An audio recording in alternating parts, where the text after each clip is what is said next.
Lino Ventura, qui s'est éteint le 22 octobre 1987, est né un 14 juillet. Certains l'ont peut-être ignoré, mais l'acteur italien était lié d'une certaine façon à Jean Dujardin. Explication. S'il était toujours vivant, Lino Ventura aurait fêté ses 103 ans ce 14 juillet. Mais l'acteur italien s'est éteint le 22 octobre 1987, des suites d'une crise cardiaque, dans sa maison de Montretout à Saint-Cloud, Hauts-de-Seine.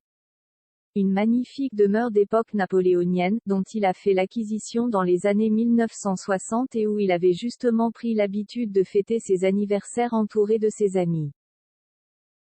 Le domaine en question a depuis été racheté par un dénommé Jean Dujardin. Comme rapporté par nos confrères du Parisien, c'est à l'automne 2015 que la vente aurait eu lieu.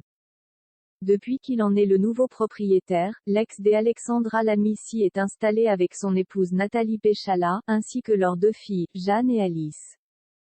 Mais alors, à quoi cette propriété ressemble-t-elle? Toujours d'après nos confrères, il s'agirait d'un hôtel particulier d'une surface habitable de 350 mètres carrés, qui dispose entre autres, de 5 chambres, 4 salles de bain, un bureau situé au rez-de-jardin, ainsi qu'un parc offrant une somptueuse vue sur la capitale.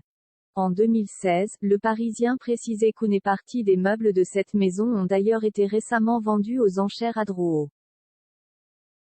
Mise en vente par une agence immobilière basée à Marne-la-Coquette, l'ancienne maison de Lino Ventura a été évaluée à un peu plus de 3 millions d'euros.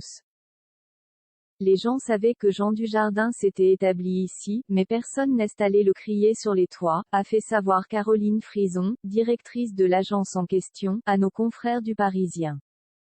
Des voisins pas comme les autres. Côté voisinage, une autre famille bien connue des Français réside elle aussi sur le domaine de Montretout. Non loin de la nouvelle demeure de Jean Dujardin, on compte la propriété de Jean-Marie Le Pen, dans laquelle l'ancien président d'honneur du Front National s'est installé au milieu des années 1970, après le décès des époux Lambert, dynastie qui a fait fortune grâce au ciment éponyme, comme précisé par Challenge en 2017. Mais depuis son mariage avec Jeannie en 1991, le père de Marine Le Pen, n'y habite plus, même s'il y revient très souvent, notamment pour travailler, précisaient nos confrères de VSD il y a quelques années.